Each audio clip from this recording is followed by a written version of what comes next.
दिल्ली समेत समूचे एनसीआर में डेंगू का प्रकोप बढ़ता जा रहा है। इस पर दिल्ली उच्च न्यायालय ने केंद्र और दिल्ली सरकार को नोटिस जारी किया है। डेंगू पर काबू पाने के लिए केंद्र सरकार, दिल्ली सरकार, एमसीडी और एनडीएमसी द्वारा उठाए जा रहे कदमों पर दिल्ली हाई कोर्ट ने जवाब मांगा है। डेंगू से अब तक करीब 1 दर्जन लोगों की मौत हो चुकी है और 1800 से ज्यादा लोग डेंगू की चपेट में हैं।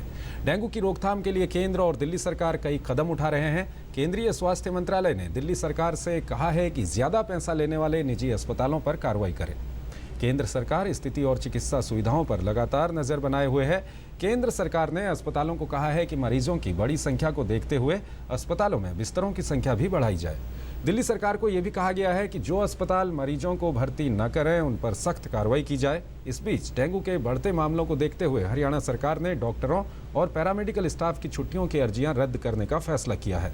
राज्य में डेंगू के कुछ और मामले सामने आने के बाद राज्य में इस रोग का खतरा बढ़ गया है।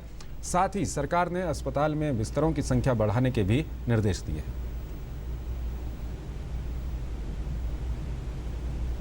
इस बीच दिल्ली के स्वास्थ्य मंत्री सत्येंद्र जैन ने कहा कि डेंगू को लेकर स्थिति पूरी तरह से नियंत्रण में है। साथ ही उन्होंने कहा कि जनहित से जुड़े मुद्दों पर राजनीतिक दलों को राजनीति करके भ्रम की स्थिति नहीं पैदा करनी चाहिए। सरकार की तरफ से डेंगू से निपटने के पूरे इंतजाम किए गए हैं। लोगों को पैनिक में बिल्कुल नहीं आना चाहिए। सरकारी हॉस्पिटल्स में पूरे इंतजाम किए गए हैं। राजनीति में जाने की जरूरत नहीं है। अभी जो हालात हैं वो ठीक से उनको मैनेज किया जा रहा है और मैनेज करेंगे। और इस बीच कांग्रेस नेता अजय माकन ने दिल्ली सरकार पर लापरवाही का आरोप लगाते हुए कहा कि अभी तक राज्य सरकार ने डेंगू और मलेरिया का अपने बजट का पैसा खर्च नहीं किया और राज्य में महामारी फैली हुई है। साथ ही उन्होंने कहा कि अगर वक्त रहते इंतजाम किए गए होते तो आज डेंगू से मरीज नहीं मरते।